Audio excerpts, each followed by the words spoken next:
Hi everyone in Maroon, it's Mr. Jacobs. We are looking at earthquakes, as you probably know already this week, and I thought I'd put together a slideshow that just gives you some more details about what an earthquake is, how it's caused, and just one or two bits about it. There'll be a slideshow, and at the end there'll also be a video that kind of recaps what we're looking at collectively. So earthquakes, is it something that happens in this country? Well, actually, yeah, they do, and we very, very, very rarely ever notice that they've happened because they're so minute and happen way down deep under the ground surface that we never get to hear them, see them, and only scientists with their recording devices know that it's going on. How many occur a year? Over 1 million earthquakes occur around the world, not just in Britain, but around the world, and very few of them are ever felt. Okay, so it's nothing to panic about, certainly in this country, but it is something that goes on right below our very feet. So how many, we said 1 million happen each year. They can't be predicted when one is likely to occur. So while we might know, for example, that it's going to rain tomorrow, it's going to be sunny possibly next week, although that's never that accurate, scientists can never predict it completely, although they obviously are trying. So I'm going to go into a bit more details throughout the rest of this slideshow. Have a little look. At the end, we're going to look at just labelling a diagram, but then also getting your thinking caps on that what would you do if you were somewhere where a big earthquake occurred? How would you survive it? What would we need? Okay, thank you. Okay, so here we have an image of the world depicted as like a jigsaw puzzle. What we're about to learn is that our world is divided into massive plates that, to be honest, best described as a jigsaw puzzle, as you'll see next. As you can see here, our planet is divided into, we already know many of us, continents, and within our continents we have countries. But if we look at a map like this, we can see how the world is kind of cut up into its jigsaw pieces or tectonic plates. We sit in the Eurasian plate up the top here that we know where our island is, and we sit along the Eurasian plate, which looks to cover Asia and obviously Europe. So massive, massive plate. And below where we are, we can see the African plate, which pretty much encompasses the whole, obviously, of the continent of Africa and beyond. The tectonic plates are always moving. Now these big arrows suggests, for example, that the Pacific plate only moves in a west direction. That's not necessarily true. They move in different directions, but on the main, scientists believe that they move in that direction as shown on the picture. How do they move? Well, they move in different directions, like divergence, so they move away from each other. So two halves of that plate might move away from one another. They could converge together, so two plates could merge together, converge together, and move up and down in a way called transform. Now, if we had two tables beside each other in our classroom and moved them away in that way, straight away, unless we lifted them, which is not what they call, they slide, you're going to create a lot of noise, and that's exactly what obviously an earthquake does. And in the same way, if you put objects on top of those plates in the plates of your tables in your classroom right now and try to move them backwards and forwards or away from each other or towards each other, any objects on top of those tables are very likely to spill.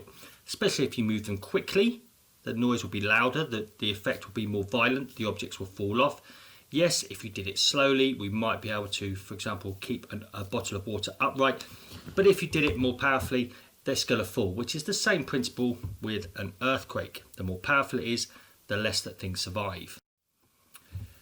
Here's a couple of examples of images taken where we can see the fault zone, which is the middle of where those two plates have rubbed up along each other. You can see on the left-hand side there a clear image of how the two plates have formed on either side of that middle line where they have rubbed up against each other. And the picture at the bottom with the fault zone labelled, that is actually the difference of the two plates. It's not an image that's separated by light and shade. You can clearly see where that fault zone is. Now, there's so much energy in our planet that as the two plates are rubbing against each other, as shown in this image on the left, the pressure can build up, and when that energy is released, that's when an earthquake is going to occur. Now it starts at the focus point down here at the hypercenter, so that's where all of this energy is building up way beneath the surface of the earth, and then it's going to release, and we're going to feel it in a direct straight line up from that focus point in the epicenter. And often when an earthquake is being reported on the news, it will refer to the epicenter, and the strength of the earthquake will be measured in terms of what its effect is at the epicenter.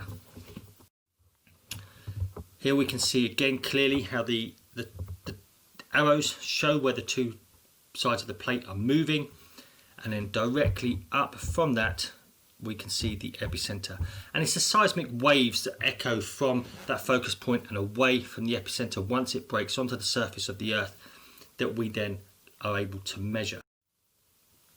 We use seismometers or seismometers to measure that. It's called a Richter scale. Now, as I said earlier, there are earthquakes happening all the time, which may be 0.2, 1 even, right up to 1, where you're not feeling it at all. Very, very little is felt until we get to a Richter scale reading of around 3, where you might feel some slight damage and their effect right below you. There was one in Cambridge when I was living there, probably 20 years ago now, believe it or not, that was reported on the news that I recall. Sadly, some of the more severe ones that we hear in foreign countries occur when it's reaching 6 to 7 on the Richter scale, and that's where a lot of damage can occur, and sadly lives can be lost. I've tried to share with you what I understand. There's a video here that will recap on what I've studied, so watch the video, ask your teachers to click that, or if you're at home just click on that and summarise your learning some more. After that, there's one learning there for you to label a diagram based on the slides that you've seen here. So if you're not too sure when you come to look at labelling that diagram, just rewind this back to help you. And then I just want to get your thinking caps on. If you were part of a rescue team, or you were involved in an earthquake yourself, what would you need? What ideally would you like to have with you to help you get through that period? They don't last very long, but clearly the damage, as you can see in this building, can last a very long time. Okay, it can last forever. The damage, that building's never going to go up as it was, so that damage is permanent. But what would you need, for example, if you were very close to or sadly involved in that building as it occurs? What would you need? Okay.